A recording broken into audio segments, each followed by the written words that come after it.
जैन समाज ने मनाया भगवान महावीर जन्म कल्याणक उत्सव। अहिंसा साइकिल रैली निकाल कर दिया अहिंसा का संदेश।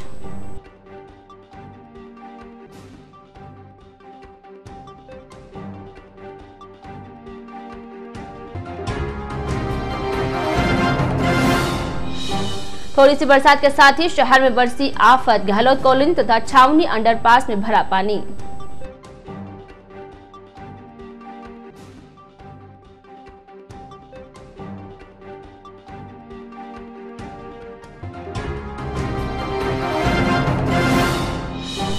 सदर थाना पुलिस ने पकड़ा अवैध केमिकल का गोरख धंधा। 8 लोगों सहित 1200 लीटर केमिकल किया जब्त।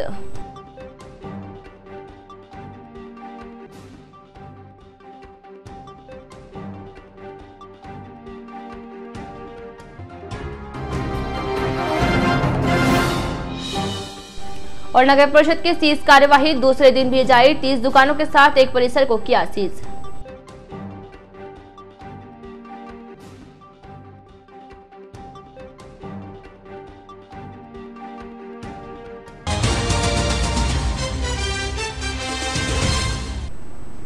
नमस्कार, जे स्काई बुलेटिन में आपका स्वागत है। मैं हूं वर्षा पवार और चलिए बढ़ते हैं खबरों की ओर।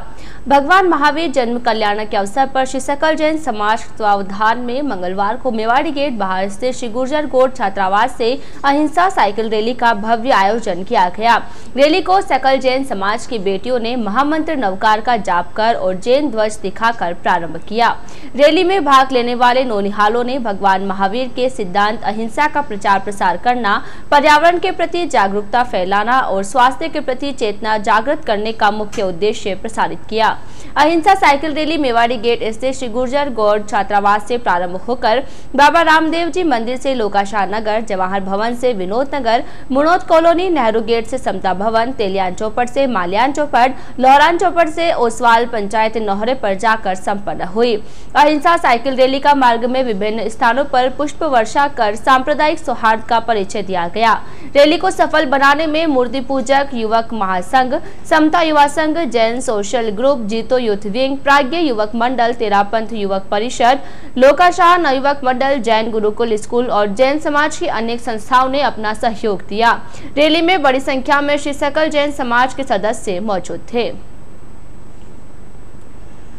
सदर थाना अंतर्गत देलवाड़ा नया गांव में सोमवार रात में एक विवाहिता की अज्ञात परिस्थितियों में मौत हो गई। घटना की जानकारी परिजनों को मंगलवार सुबह हुई। बताया जा रहा है कि रात को विवाहिता के साथ कमरे में सोया पति भी सवेरे घर से गायब था। उधर पीहर पक्ष के लोगों ने मृतका के गले में रस्सी के दबाव के निशान पाए जाने पर पति तथा ससुराल पक्ष के अन्य लोगों पर हत्या का आरोप लगाते हुए सदर थाने में मामला दर्ज करवाया है। पुलिस ने मृतका के पिता की रिपोर्ट पर मामला दर्ज कर जाँच शुरू कर दी है। जानकारी के अनुसार फतेहपुरिया दोयम निवासी सुखदेव मेघवाल की पुत्री किरण की शादी 2 वर्ष पूर्व नया गांव निवासी मनोज मेघवाल के साथ हुई थी। बताया जा रहा है कि शादी के बाद से ही ससुराल पक्ष के लोग उसे तंग परेशान कर रहे थे।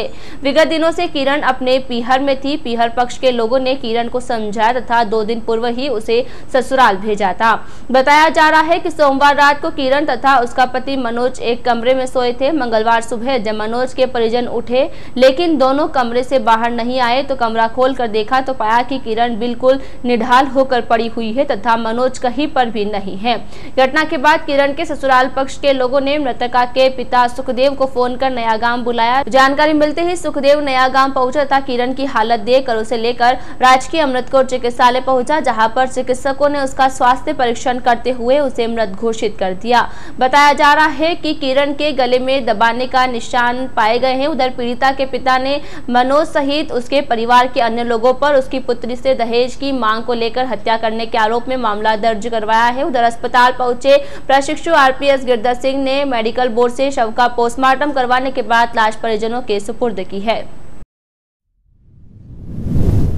शव को मोर्चरी में रखवाया गया है। अभी मेडिकल बोर्ड से पोस्टमार्टम करवा के जाँच की जाएगी। परिजनों ने इसके लिए दहेज हत्या की मृत्यु की आशंका जाहिर की है, उसके लिए रिपोर्ट दी है, इसकी जांच आगे।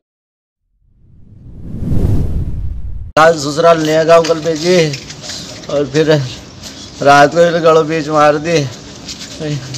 रोज परेशान करे, बेटा गले पे निशान है, फोन करने का मौका नहीं मिला उसको। जैसे फोन पहले भी मारी आधी रात को, जब फोन किया भाग गया, फोन बंद है, को लापता अभी।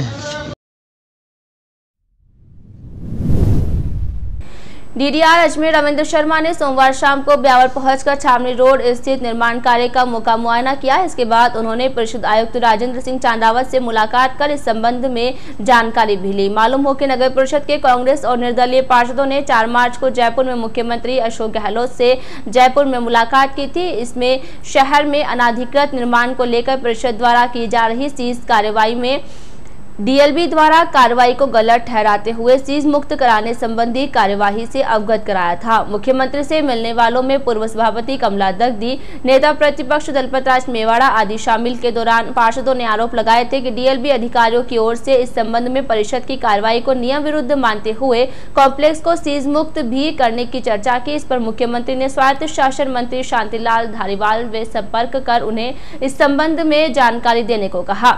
मंत्री शांतिलाल धारीवाल ने डीएलबी निदेशक पवन अरोड़ा को आवश्यक दिशा निर्देश दिए थे। इस संबंध में डीडीआर अजमेर रविंद्र शर्मा ने सोमवार को ब्यावर पहुंचने पर छावनी रोड गुरुवाटिका में निर्माणाधीन कॉम्प्लेक्स का मौका मुआयना किया।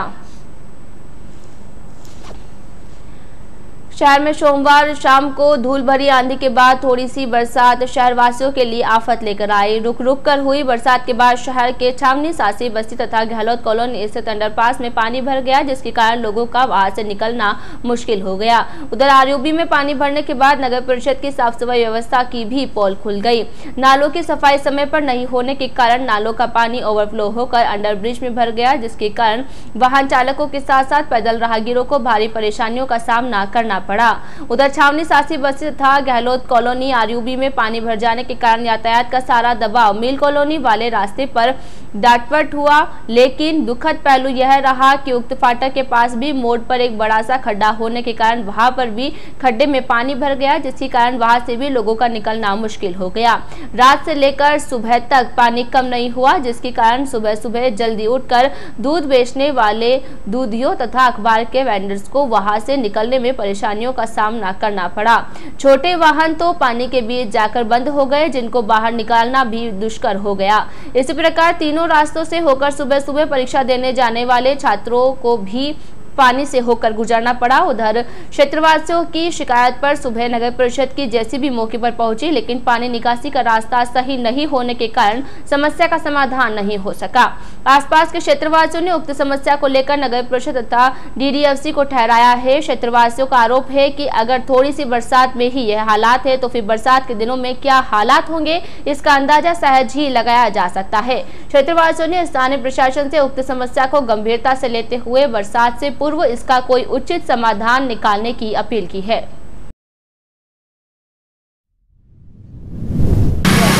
1-1.5 साल से नाले की कोई साफ सफाई नहीं हो रही है। ठेकेदार द्वारा पैसे उठाए जा रहे हैं। नाला पूरा गंदगी से भरा पड़ा है। उसकी वजह से पानी रेलवे के ब्रिज के पास में इकट्ठा होकर रोड पर फैल चुका है। रोड पर फैलने से आने जाने वाले कई गांव वाले लोगों को, शहर वाले को, माताएं बहनों को, स्कूल के बच्चे को भारी दिक्कत का सामना करना पड़ रहा है। प्रधानमंत्री नरेंद्र मोदी जी के राज में, भारतीय जनता पार्टी के राज में जनता बहुत दुखी है। इसलिए इस नाले की जल्दी से जल्दी सफाई कराई जाए और इस रोड को चालू कराया जाए। उपखंड में सोमवार शाम को आसमान में बादल छाए रहने के बाद धूल भरी आंधी व उसके बाद हुई हल्की बरसात का असर दूसरे दिन मंगलवार को भी रहा। मंगलवार को दिन भर आसमान में बादल छाए रहे, जिसके कारण विगत दिनों से गर्मी से परेशान शहरवासियों को राहत मिली। हालांकि बादलों के कारण उमस बनी रही, लेकिन तेज व भीषण गर्मी के आगे उमस का असर कम दिखाई दिया। मंगलवार सुबह सूर्योदय के साथ ही आसमान में बादल छाने लगे। अल सुबह तो एक बार ये लग रहा था कि बरसात होगी, लेकिन बरसात के स्थान पर दिन भर बादल ही छाए रहे। बादलों के कारण सूर्यदेव की आग का असर कम रहा। गर्मी में आई कमी के कारण बाजार में लोगों की चहल पहल बनी रही और बस स्टैंड पर भी और दिनों की अपेक्षा यात्रियों की संख्या में इजाफा देखा गया। हालांकि सोमवार शाम को हुई बरसात के बाद किसानों के चेहरों पर चिंता की लकीरें दिखाई दे रही है। खेती किसानी से जुड़े लोगों का मानना है कि अभी होने वाली बरसात के कारण न तो खेतों में बुआई की जा सकती है, अगर कोई बुआई कर लेता है, और अगर भविष्य में बरसात नहीं होती है तो सारा का सारा बीज खराब हो जाएगा। प्रशिक्षु आरपीएस गिरधर सिंह ने एक बार फिर दौरानेगढ़ सेंधा रोड स्थित घूमर होटल से अवैध रूप से टैंकरों से केमिकल चोरी करते हुए 8 लोगों को गिरफ्तार किया है। कार्यवाही के दौरान होटल के 2 संचालक मौके से फरार होने में कामयाब हो गए। पुलिस ने मौके से 2 टैंकर, 1 टेम्पो तथा 1 पिकअप गाड़ी भी जब्त की है। साथ ही 6 ड्रम तथा 10 से 15 खाली कैन के साथ 600 लीटर C9 तथा 600 लीटर फैटी केमिकल जब्त किया है। जानकारी मिली है कि दोनों ही केमिकल साबुन बनाने के काम आता है। जानकारी के अनुसार प्रशिक्षु आरपीएस गिरधर सिंह सोमवार रात को एएसआई हिम्मत सिंह के साथ सेंधा रोड पर रात्रि गश्त कर रहे थे। इस दौरान उन्हें जानकारी मिली कि होटल घूमर पर अवैध रूप से टैंकरों से केमिकल खाली करने का गौरव धंधा चल रहा है। जानकारी के बाद आरपीएस ने मौके पर दबिश दी तो पाया कि वहां पर कुछ लोग 2 टैंकरों से अवैध रूप से केमिकल अन्य वाहनों में खाली कर रहे हैं। पुलिस ने दबिश के दौरान मौके से 2 टैंकर, 1 टेम्पो तथा 1 पिकअप गाड़ी के साथ कुल 6 लोगों को गिरफ्तार किया है। बताया जा रहा है कि उक्त केमिकल गुजरात से दिल्ली के लिए जाया जाता है, लेकिन टैंकर चालकों की मिलीभगत से यहां पर खाली कर लिया जाता है। सदर थाने के एसआई गिरधारी सिंह ने बताया कि गिरफ्तार आरोपियों में टैंकर चालक बीरम राम जाट, खलासी आलम निवासी धोरी मन्ना बाड़मेर, चालक रघुनाथ सिंह उड़ियाना दूदू जयपुर, खलासी नादान सिंह हिंडोली सीकर, टेम्पो चालक शंकर सिंह जालिया प्रथम, पिकअप चालक धर्म सिंह माखुपुरा अजमेर, सहयोगी इसाक निवासी दूदू तथा यासीन निवासी अराई शामिल है। गिरधारी सिंह ने बताया कि पुलिस कार्यवाही के दौरान होटल घूमर के संचालक कालू पुत्र सायर तथा सुखदेव पुत्र गोपाल फरार हो गए। पुलिस ने सभी के खिलाफ मामला दर्ज कर कार्यवाही शुरू कर दी है। मालूम हो कि इससे पूर्व भी पुलिस ने 31 मार्च को इसी होटल पर कार्यवाही करते हुए केमिकल के ड्रमों के साथ 2 लोगों को गिरफ्तार किया है। जरिए मुखबिर सूचना मिली थी कि पाली बॉर्डर रोड के पास स्थित घूमर होटल पे अवैध केमिकल का धंधा हो रहा है। इस पर दबिश दी गई और वहाँ से संदिग्ध अवस्था में टैंकर और 2 वाहन जब्त किए गए तथा 8 आदमियों को मौके पर गिरफ्तार किया गया और इस बारे में गहनता से तफ्तीश की जा रही है। महंगाई के इस दौर में अपने घर का सपना संजोने वाले कमजोर आय वर्ग और अल्प आय वर्ग के लोगों को जल्द ही राहत मिलती नजर आ रही है। इसकी वजह है मुख्यमंत्री जन आवास योजना 2015 पर अमल शुरू होना। जहां ये योजना प्रस्तावित है वहां अब जमीन नहीं बल्कि G+2 फ्लैट के लिए फाउंडेशन तैयार हो चुके हैं। संबंधित कंपनी की ओर से यहां अब तक 8 ब्लॉक के लिए फाउंडेशन तैयार किए जा चुके हैं। टेंडर की शर्तों के मुताबिक 42 माह में यहाँ फ्लैट बनने हैं। ऐसे में यह कहा जा सकता है कि वर्ष 2020 तक यहाँ फ्लैट बनकर तैयार हो सकेंगे, जिससे कमजोर आय वर्ग वालों को भी खुद की छत नसीब हो सकेगी। शहर में जरूरतमंदों को खुद की छत मुहैया कराने के लिए नगर परिषद की मांग पर सरकार ने पूर्व में अफोर्डेबल हाउसिंग पॉलिसी योजना मंजूर करते हुए गोपालपुरा में करीब 110 बीघा जमीन आवंटित की थी। हालांकि इस योजना पर अमल शुरू नहीं हो सका था। बाद में सरकार ने मुख्यमंत्री जन आवास योजना 2015 लागू होने पर सरकार ने यहाँ G+2 के लिए इसी जमीन में से 34 बीघा जमीन आवंटित करते हुए योजना को मूर्त रूप देने के लिए टेंडर भी जारी किए। 2020 तक G+2 के तहत बनेंगे फ्लैट। योजना के मुताबिक फ्लैट G+2 अर्थात ग्राउंड फ्लोर और उसके अपर 2 मंजिल तक बनाए जाएंगे। इनमें रहने वालों को सभी मूलभूत सुविधाएं भी उपलब्ध कराई जाएगी। योजना के पहले चरण में 3 मंजिला फ्लैट बनाने के बाद आवंटित 34 बीघा जमीन को डेवलप किया जाएगा। इसके तहत यहाँ गार्डन, स्कूल और डिस्पेंसरी बनाई जाएगी। चुनाव के बाद वंचितों को भी मिलेगा मौका। प्रशासन के मुताबिक जो लोग इस योजना में आवेदन करने से वंचित रह गए थे उन्हें भी आचार संहिता के बाद आवेदन करने का एक मौका और दिया जा सकता है। इसकी वजह है योजना में अब तक 828 लोगों द्वारा ही आवेदन किया जाना। ऐसे में स्वीकृत फ्लैट की संख्या को देखते हुए वंचित लोगों को भी प्रशासन की ओर से एक और मौका देने की संभावना जताई जा रही है। मालूम हो कि योजना में कुल 1216 फ्लैट स्वीकृत हुए हैं, जिसमें 848 EWS तथा 368 LIG श्रेणी के हैं। योजना के प्रथम फेज में कुल 828 लोगों ने आवेदन किए थे, जिसमें 656 EWS तथा 172 लोगों को LIG श्रेणी में फ्लैट आवंटित हुए थे। बुलाड रोड स्थित मकरध्वज बालाजी धाम पर 19 अप्रैल को हनुमान जयंती महोत्सव हर्षोल्लास के साथ मनाया जाएगा। श्री बालाजी भक्त मंडल के अध्यक्ष दिनेश जांगीर के अनुसार इस मौके पर मंदिर पर आकर्षक सजावट व रोशनी के साथ मकरध्वज बालाजी भगवान की प्रतिमा का श्रृंगार किया जाएगा। धाम के महंत प्रकाश नाथ ने बताया कि गुरुवार को आयोजित होने वाले कार्यक्रम के तहत सुबह 7 बजे मंगला आरती, दोपहर 12 बजे समाधि पूजन, दोपहर 2 बजे गुरु दीक्षा आशीर्वाद समारोह, शाम 5 बजे बालाजी ध्वजा भेंट की जाएगी। मुख्य कार्यक्रम शाम 6 बजे आयोजित किया जाएगा। मकरध्वज युवा संगठन के युगल यादव ने बताया कि मेले पर रात्रि 8 बजे विशाल भजन संध्या का आयोजन किया जाएगा। इसी प्रकार शहर के विभिन्न हनुमान मंदिरों में भी जयंती के मौके पर पूजा अर्चना के विशेष कार्यक्रम आयोजित किए जाएंगे। श्री हनुमान जयंती का महोत्सव अत्यंत धूमधाम, हर्षोल्लास और श्रद्धा विश्वास के साथ में मनाया जाएगा। इस बार का जो विशेष आकर्षण है, शाम की विशाल भजन संध्या है। इस दिव्य भव्य भजन संध्या में राजस्थान के सुप्रसिद्ध भजन सम्राट श्री अनिल जी देवड़ा जोधपुर से पधार रहे हैं और इस धाम पर आकर के बहुत ही सुंदर भजनों की सरिता प्रवाहित करेंगे। मसूदा थाना अंतर्गत ग्राम रामगढ़ में 2 दोस्तों ने एक दोस्त के साथ मारपीट कर उसे घायल कर दिया। साथ ही मारपीट के दौरान पीड़ित के कान में पहने सोने की लूंग तथा जेब से 5000 रुपए की नकदी भी ले उड़े। घटना की जानकारी के बाद परिजनों ने पीड़ित को उपचार के लिए राजकीय अमृतकोट चिकित्सालय में भर्ती करवाया है, जहां पर उसका उपचार जारी है। जानकारी के अनुसार रामगढ़ निवासी सुरेश पुत्र कैलाश मेघवंशी को उसके 2 दोस्त गणेश गुर्जर तथा शिव प्रसाद साधु अपने साथ जालिया द्वितीय की ओर ले गए तथा रास्ते में उसके साथ मारपीट करते हुए उसके कान से सोने के लूंग तथा जेब में रखी 5000 रुपए की नकदी निकाल कर ले गए। बताया जा रहा है कि दोनों ने घायल अवस्था में सुरेश को रामगढ़ चौराहे पर छोड़ गए।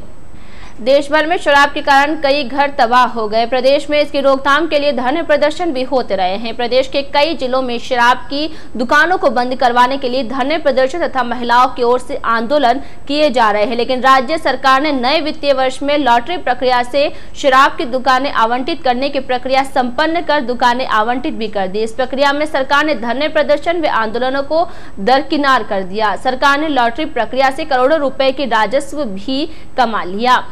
करोड़ों रुपए कमा लेने के बाद सरकार तथा विभाग को शराब का सेवन करने वालों के स्वास्थ्य की चिंता सताने लगी है। सरकार व विभाग लोगों को शराब का सेवन नहीं करने के लिए चेतावनी के लिए नए वित्तीय वर्ष से शराब की बोतलों पर भी बड़े अक्षरों में डोंट ड्रिंक एंड ड्राइव लिखने की तैयारी कर ली है।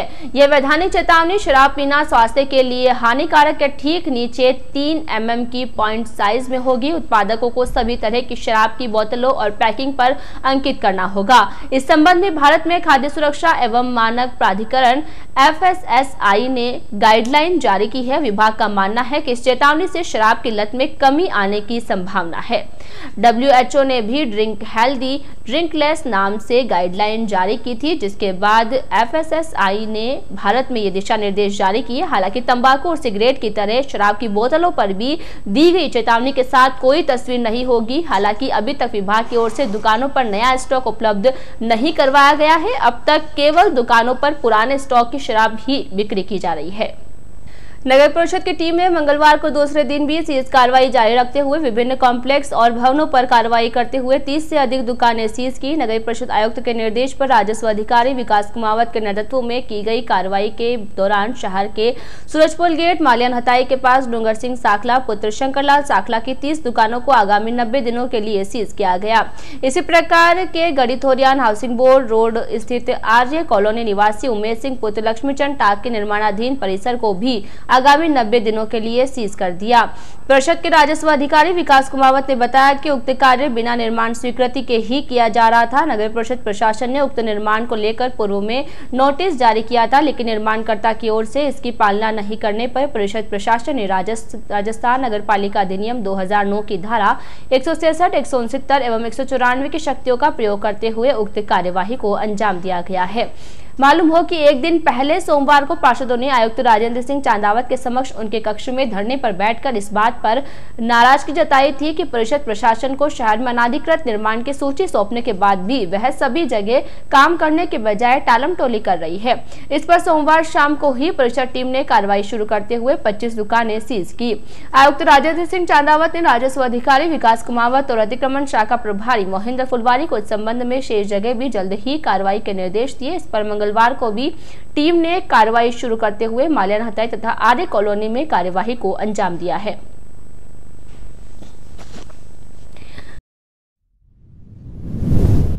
ये वही नियमित प्रक्रिया जो भी अवैध निर्माणों की सूची हमें प्राप्त हुई है, उस सूची में जैसे जैसे फाइलें तैयार हो रही है, कंप्लीट करने के बाद जो नोटिस दे रही कार्रवाई पूरी की जा चुकी है, उनको सीज किया जा रहा है। जिसके तहत सूरज पोल गेट के बाहर एक 30 दुकानों का अवैध कॉम्प्लेक्स बन रखा था, उस बात सीज किया है। उसके अलावा एक यहाँ जो मौके पर अभी खड़े हैं, यहाँ पर भी जो निर्माणाधीन है उसको भी पाबंद किया गया है, मौके पर चस्पा नोटिस करके।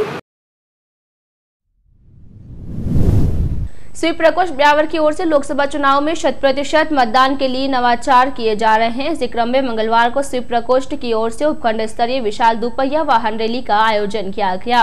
रैली में समस्त सरकारी व गैर सरकारी संस्था के कर्मचारियों, अधिकारियों, शिक्षकों तथा प्रशासनिक अधिकारियों ने भाग लिया। एसडीएम कार्यालय से रैली शुरू होने से पूर्व एसडीएम संधू ने डाक बंगला परिसर में नव मतदाता रजत चौहान की ओर से बनाई गई एक वॉल पेंटिंग का भी उद्घाटन किया। वॉल पेंटिंग में वोट अपील के साथ साथ खरमोर को प्रदर्शित किया गया है। वॉल पेंटिंग के उद्घाटन के पश्चात संधू ने उपखंड कार्यालय के मुख्य द्वार पर रैली को हरी झंडी दिखाकर रवाना किया। स्वीप प्रभारी शलभ टंडन ने बताया कि रैली एसडीएम कार्यालय से आरंभ होकर mission ground, Chang gate, SD college, Parshvanath hospital, Mewari gate, Bharat Mata circle, Ajmeri gate होते हुए पुणे उपखंड कार्यालय पहुंचकर संपन्न हुई। रैली के दौरान 100% मतदान करवाने को लेकर सारे काम छोड़ दो, सबसे पहले वोट दो, मैं हूं खरमोर, वोट मांगू मोर, हमें देश से प्यार है, वोट देना हमारा अधिकार है, हर भारतीय सपोर्ट करो, लोकतंत्र को वोट करो तथा लोभ से न प्रलोभ से वोट करेंगे, अपने मन से सरीके नारों के माध्यम से शहरवासियों को 100% मतदान के लिए जागरूक किया। रैली के एसडीएम कार्यालय पर आकर संपन्न होने के अवसर पर स्वीप प्रकोष्ठ प्रभारी शलभ टंडन ने रैली में भाग लेने वाले सभी लोगों को 100% मतदान की शपथ दिलाई। जागृति ज्योति संघ के तत्वावधान में इंडोनेशिया में 5 दिवसीय अंतर्राष्ट्रीय एस्ट्रो वास्तु सेमिनार आयोजित किया जा रहा है, जिसमें ब्यावर के जाने माने वास्तुविद पुष्पेंद्र कुमावत भी शिरकत करेंगे। कुमावत ने बताया कि वे बुधवार को इंडोनेशिया के लिए रवाना होंगे, जहां 18 अप्रैल से शुरू होने वाले सेमिनार में भाग लेंगे। सेमिनार में दुनिया भर के 100 से ज्यादा ज्योतिष एवं वास्तुकार भाग लेंगे। ज्ञात रहे कि पुष्पेंद्र कुमावत पिछले 19 सालों से विदेशों में होने वाले वास्तु एवं ज्योतिष सम्मेलनों में हिस्सा लेते आ रहे हैं। America, London, Australia, Nepal, Bangkok, Chicago, France आदि तमाम देश है, जहां पर कुमावत ने अपने वास्तु ज्ञान को विदेशी पर्यटकों, ज्योतिषों व वास्तुकारों के साथ साझा किया है। कुमावत 23 मई को पुनः भारत लौटेंगे। रामस्नेही परिवार ब्यावर की ओर से हनुमान जयंती के मौके पर 19 अप्रैल से अजमेरी गेट स्थित रामद्वारे में श्री राम कथा का आयोजन किया जा रहा है। 27 अप्रैल तक चलने वाली श्री राम कथा के दौरान रामद्वारा ट्रस्ट के अध्यक्ष व रामस्नेही संत केवलराम महाराज व्यासपीठ से श्रद्धालु को कथा का रसपान करवाएंगे। प्रातः 8 से दोपहर 11 बजे तक आयोजित कथा के प्रथम दिन प्रातः 7 बजे से कलश यात्रा निकाली जाएगी। नरसिंह गली स्थित नरसिंह मंदिर से प्रारंभ होने वाली कलश यात्रा लालान गली होते हुए रामद्वारा पहुंचेगी। कलश यात्रा में बड़ी संख्या में महिला तथा पुरुष श्रद्धालु भाग लेंगे। कथा प्रारंभ के मौके पर 19 अप्रैल को शिव विवाह, 20 अप्रैल को राम जन्म प्रसंग, 21 अप्रैल को बाल लीला, 22 अप्रैल को श्री राम विवाह प्रसंग, 23 अप्रैल को वनगमन, 24 अप्रैल को भरत चरित्र, 25 अप्रैल को सुंदरकांड, 26 अप्रैल को राज्याभिषेक तथा 27 अप्रैल को कथा समापन व महाआरती का आयोजन होगा। जैन सोशल ग्रुप संगिनी सनशाइन की जनरल बैठक नाका जी की बगीची में आयोजित हुई। अध्यक्ष निकिता नाहटा ने इस अवसर पर वर्ष पर्यंत होने वाले कार्यक्रमों की जानकारी दी। साथ ही ग्रुप के प्रत्येक सदस्यों को मूक पक्षियों के लिए गर्मी में राहत देने के लिए परिंदे उपलब्ध कराए गए। इस दौरान अधिक से अधिक सामाजिक कार्य तथा महिलाओं की सक्रियता बढ़ाने वाले कार्यक्रमों का लक्ष्य निर्धारित किया गया। सचिव ममता कांकरिया ने ग्रुप से जुड़े नए सदस्यों का परिचय करवाया व उनका स्वागत किया। पूर्व अध्यक्ष ममता श्रीमाल ने बताया कि एक सप्ताह पूर्व नवरात्रि स्थापना के दिन सुभाष गार्डन में पक्षियों के लिए परिंदे बांधे गए। उन्होंने बताया कि इस तरह मूक पक्षियों के लिए दाना पानी की व्यवस्था कर हम जीव दया द्वारा पुण्य का उपार्जन कर सकते हैं। इस दौरान विविध गेम्स व अल्पाहार की व्यवस्था भी की गई। कार्यक्रम में मोना, रंजना, रचना, मीनू, सीमा, निधि, रश्मि, सुनीता, प्रियंका सहित अन्य महिलाएं उपस्थित थी। आज के इस बुलेटिन में फिलहाल इतना ही। पूरी टीम के साथ दीजिए इजाजत, फिर मिलेंगे। नमस्कार।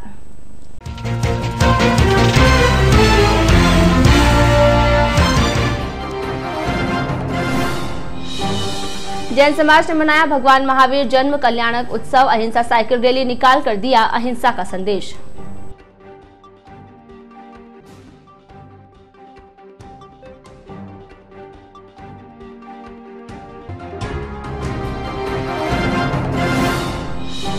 थोड़ी सी बरसात के साथ ही शहर में बरसी आफत। गहलोत कॉलोनी तथा छावनी अंडरपास में भरा पानी।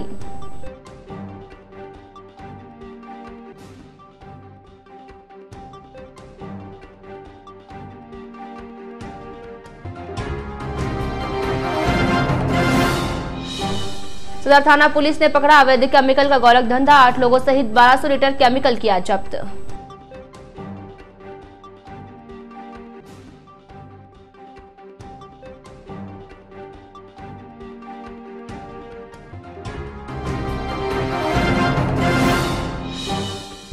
और नगर परिषद की सीज कार्यवाही दूसरे दिन भी जारी। 30 दुकानों के साथ एक परिसर को किया सीज।